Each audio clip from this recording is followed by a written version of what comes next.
तो हेलो दोस्तों, नमस्कार। एक बार फिर से आपका स्वागत है आपके अपने यूट्यूब चैनल पे। तो दोस्तों, आप सभी के लिए जो भी बीपीएससी टीआरई 4 की तैयारी कर रहे हैं और जो अदर स्टेट से हालांकि ज़्यादातर बिलोंग करते हैं, उनके लिए एक सूचना है कि अभी परसों ही विधानसभा का जो अभी सत्र चल रहा है बिहार में, तो उसमें हुआ ये है कि बार बार बात कही जा रही थी, आप लोग देख रहे थे कि भैया आंदोलन भी हो रहे थे इस चीज़ को लेके।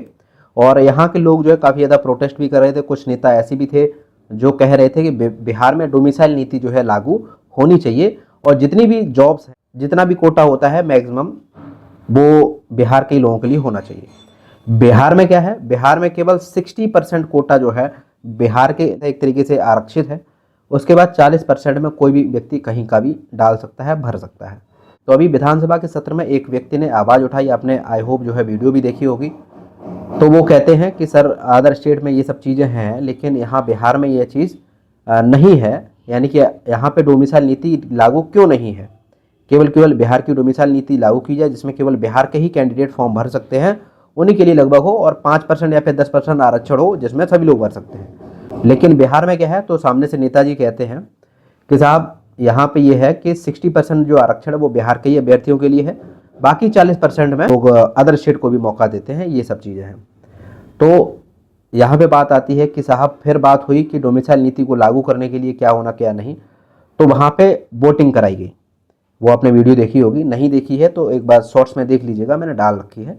तो वहाँ वोटिंग कराई जाती है। तो बहुत सारे नेतागण ज़्यादातर डोमिसाइल नीति को लागू नहीं करना चाहते हैं। मतलब ये कहते हैं कि हर एक स्टेट का व्यक्ति इसमें फॉर्म डाल सकता है। फाइनली ये चीज़ निकल के आती है कि बिहार में डोमिसाइल नीति लागू नहीं होगी और कोई भी अभ्यर्थी कहीं से भी फॉर्म भर सकता है।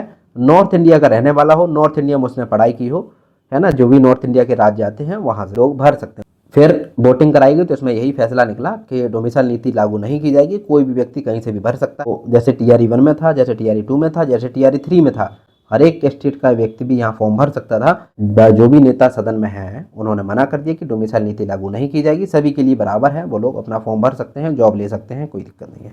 ये कुछ चीज़ें थी। तो अब जो भी लोग तैयारी कर रहे हैं, चाहे वो अदर स्टेट से हो चाहे वो बिहार से हो, तो उसके लिए मतलब अपना तैयारी करिए, कोई दिक्कत नहीं है। डोमिसाइल नीति लागू नहीं होगी। यदि आप तैयारी करके आते हैं, आपका नंबर आता है, तो बिहार में आपकी जॉब दी जाएगी। ये अब बहुत सारे लोग पूछ रहे हैं कि भैया टीआरई 4 आएगा कब। तो टीआरई 4 मई में लगभग देखने को मिल सकता है उसका नोटिफिकेशन। तो मई में, यानी कि अभी मार्च चल रहा है, अप्रैल मई, अप्रैल में थोड़े से बहुत सारे काम हैं सरकार को। तो उसके बाद में जो कि जैसे कि ट्रांसफ़र हुआ, टीआरई 3 की पोस्टिंग हुई, एचएम की पोस्टिंग हुई, ये सब चीज़ें हैं, ये अप्रैल में निपटाएंगे। उसके बाद जो है शायद हो सकता है नोटिफिकेशन जो है वो आपका मई में आए। तो बहुत सारे लोग पूछते हैं कि साहब जो है, हम तैयारी करना चाहते हैं हमें, लेकिन अभी ये नहीं पता है, हम लोग बिगिनर हैं या फिर पिछली बार हम 1-2 नंबर से रह गए हैं, तो हमें थोड़ा सा बता दीजिए, गाइड कर दीजिए कि साहब हमें कैसे क्या तैयारी करनी। तो एक छोटी सी मैं चीज़ बताना चाहूँगा, चाहे वो 1 to 5 हो, 6 to 8 हो। तो जो भी जीएस का पोर्शन आता है 1 to 5 के लिए तो रामबाण चीज़ है, और जो भी 6 to 8 के लिए तो उनके लिए भी है। ये कुछ दोस्तों पीडीएफ हैं, जैसे कि मॉडर्न हिस्ट्री हो गई। आपको मॉडर्न हिस्ट्री से आप जानते हैं बहुत सारे क्वेश्चन आते हैं बिहार के, जो भी बीपीएससी होगा। भारतीय राष्ट्रीय आंदोलन, जो कि सरकार का बीपीएससी का एक फेवरेट टॉपिक है, यहाँ से तो क्वेश्चन फंसते ही फंसते हैं। और एक मेरे पास बिहार के एससीईआरटी की क्लास 3 से लेके लगभग 10 तक की हर चीज़ है उसमें, पॉलिटी, हिस्ट्री, ज्योग्राफी और जो भी इकोनॉमी वगैरह सब कुछ चीज़ें हैं, साइंस वाइंस भी है। इसको पढ़ डाला तो लाइव जिंगा लाला, मतलब सब कुछ फंस जाएगा। और उसके बाद आता है बिहार जीके। तो बिहार जीके यानी घटना चक्र की है ये, वो भी आप पढ़ सकते हैं। तो यदि ये 4 पीडीएफ पढ़ लेते हैं और इनको आप ख़त्म भी कर सकते हैं आगे आने वाले 1 महीने के अंदर, इनसे देखिए फंसता है। तो किसी को अगर ये पीडीएफ 4 लेनी है, मॉडर्न हिस्ट्री, आधुनिक इतिहास, भारतीय राष्ट्रीय आंदोलन, और एक जादुई पीडीएफ है मेरे पास जिसमें बिहार का एससीईआरटी क्लास 3 से लेकर 10 तक सारा सारा दे रखा है, और बिहार जीके स्पेशल है, तो वो भी आप ले सकते हैं, घटना चक्र का। ये सब कुछ आपको मिलेगा केवल 29 रुपये में, 29 रुपये में। और ये रहा मेरा यूपीआई नंबर, इस पर आप पेमेंट करके, इस पर पेमेंट करिएगा।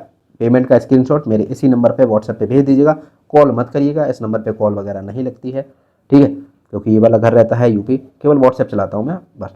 तो अगर आप चाहें तो इस पर कर सकते हैं, ये व्हाट्सएप पे तुरंत मैं आपको नोट्स भेज दूँगा। ठीक है दोस्तों, नमस्कार, जय हिंद, जय भारत।